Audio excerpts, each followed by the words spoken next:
Sky Squad, we are back in today's Hit It and Quit It news. Simon, is not having a good day right now. Not having a good day right now. Allegedly. Okay. Allegedly. So I don't know if you guys had seen the People magazine article that came out yesterday that basically says Portia is granted a huge victory in the ongoing divorce case against Simon Guobadia. For clarification, let's kind of go through that and then we'll discuss how Simon is clapping back at not only People magazine, but also fans who are sticking up for Portia. Okay. Now, the article reads that Portia was awarded a big victory in her divorce from Simon. In the latest ruling, it was granted that the whole subpoena that Simon had requested for a videotape deposition of her employer, True Entertainment, along with a motion for a protective order, have been squashed. Okay. A judge also denied Simon's emergency motions regarding discovery and awarded Williams attorney's fees and expenses of litigation to be paid by Guobadia. Now, this is the part that we're going to come back to. So I want you guys to remember what I just said, that a judge also denied Guobadia's recent motions regarding discovery and awarded Williams attorney's fees and expenses of litigation to be paid by Guobadia. So that means that what People is saying that the judge denied all of his motions regarding, having discovery brought in, okay? And then that he has to pay her attorney fees and expenses of litigation, right? So I just want you to remember that. Now, the filing also pertains to their prenuptial agreement. Now, according to the docs, Simon argues that the wife's return to reality TV or employment in the future constitutes a non-disclosure of material fact and misrepresentation that renders the prenuptial agreement unenforceable. So basically, Simon is claiming that Portia agreed to be a stay-at-home mom and a wife during their marriage and forgo her own career, is what the court is found to be invalid.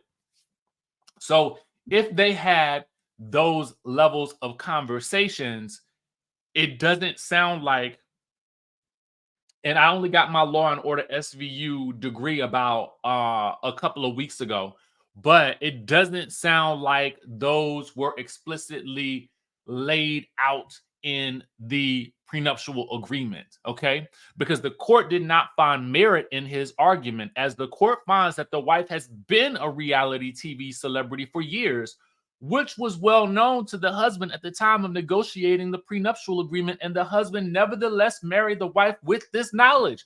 Basically, they're saying you knew that this was her primary occupation. You knew this is the world from whence she came. Okay. And my question then goes back to, when she did Ultimate Girls Trip, did you have a problem with it then? Okay. Was it only a problem when she decided to file for divorce? Because then that makes a complete different story in this whole situation, it would seem to me. All right. Now, we knew that once Portia had revealed that she was returning for Real Housewives of Atlanta Sweet 16, all of a sudden now it's a problem. But it really became a problem when the divorce came down. That's what it seems like, right?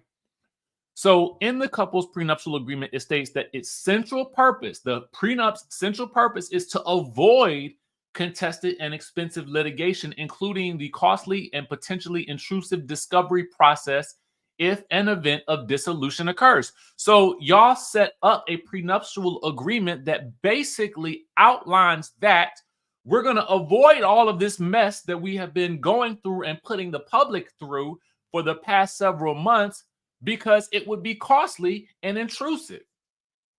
Okay? So that is what the prenup was put in effect for.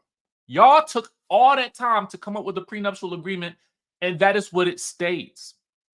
Now, the ruling also reads that the court finds that it disputed by both parties that the prenuptial agreement at issue is in this case was negotiated by the parties with very competent lawyers over a length of time. Basically, like I said, y'all planned this out over the length of a year with competent lawyers and included the exchange of financial disclosures at that time, such that the issues of fraud, mistake, misrepresentation, and duress are clearly addressed in multiple provisions of the prenuptial agreement.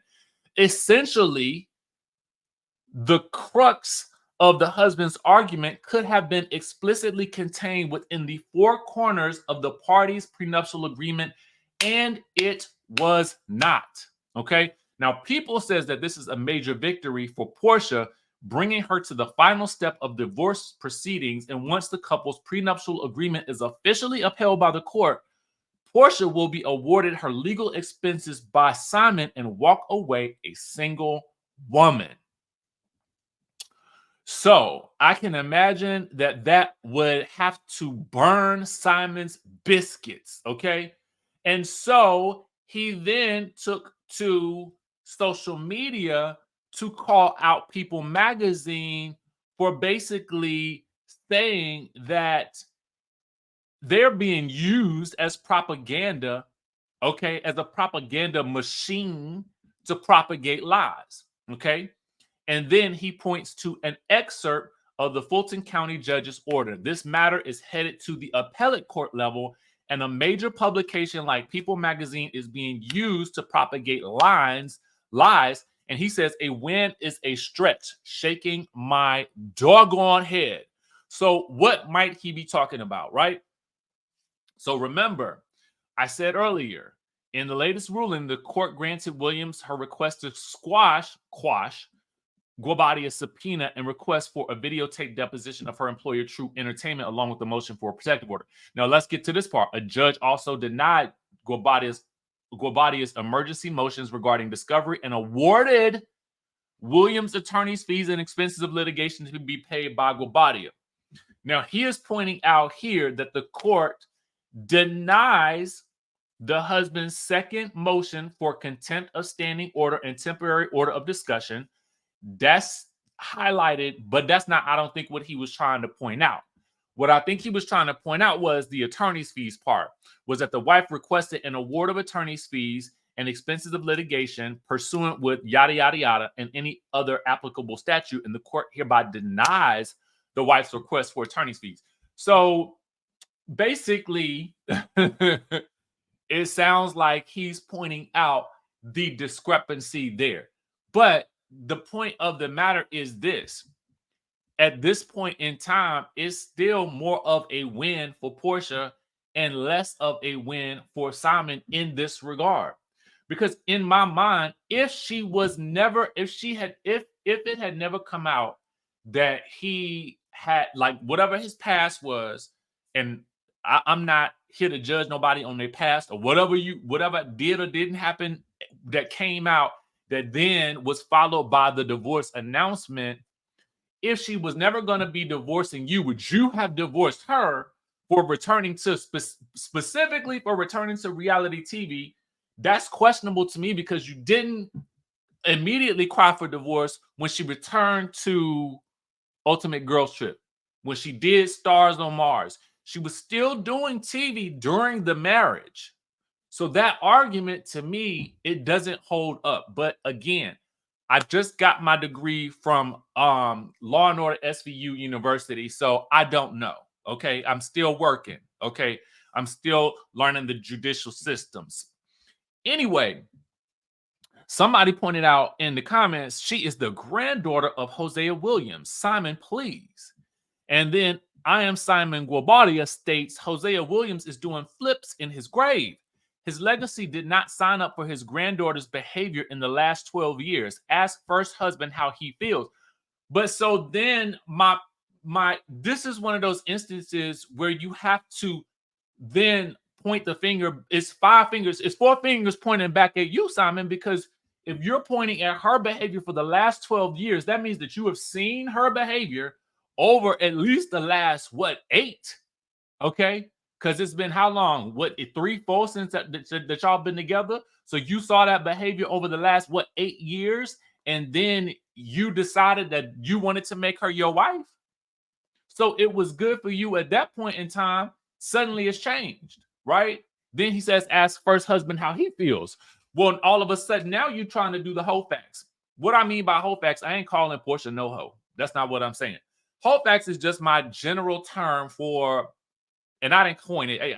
I heard it somewhere, so I will give credit to whoever made it up. But it's just basically a term coined for doing some cursory research, okay, on who it is that you're getting to know, that you're trying to date, that you're trying to, court. You know what I'm saying? You need to do a little bit of research and looking around, and her life is chronicled on reality TV for you to see. So you saw all of these things, you've seen it firsthand because we've seen it firsthand ourselves. So if it was good for you then, it's got to be still good for you now. So you seen what you saw what he went through.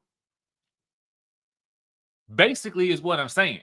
So I just, I think that, listen, I understand Simon got the coin. So, baby, if you got the coin and you can keep this going for as long as you want to keep it going for, then I mean, fight for what you need to fight for. I'm not arguing with that.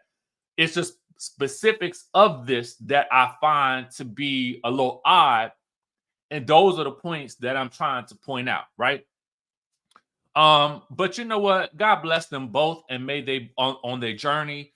And hopefully, they are able to settle this matter quickly, easily, and then move on and then take us all out of the group chat. Okay. That's the tea for right now. I have not had a chance to watch the Braxtons yet. And I have several events today. So we're going to get to it probably tomorrow. Yes, tomorrow. Sounds good. Sounds about right. So once I get a chance to watch it, then we'll do a recap of it. And then we'll talk about whatever's going on. I done seen some of the clips, but I like to watch the episode in its totality to really get a general feel for everything put together, and then come to y'all with my thoughts on it. Okay.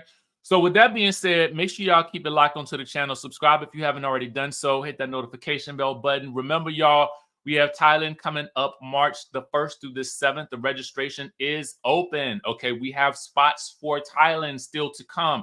We leave for Bali next week. Well, me next weekend, but the rest of the crew will be joining next week. So I will be out next week. Not this coming week, but the following week. Okay. So the trips are tripping. So make sure you guys are registered by clicking the link in the description down below. It's the stand.store link. You can get everything, courses, books, all that good stuff.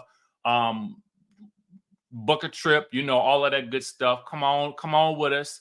25% deposit. We basically I think we've already passed the early bird pricing, so you kind of missed that one, but you can still hop on and head on over to Thailand with us. And if y'all know me, y'all know I like to travel, so it's going to be a good time. So with that being said, listen, I will catch you guys in the next video.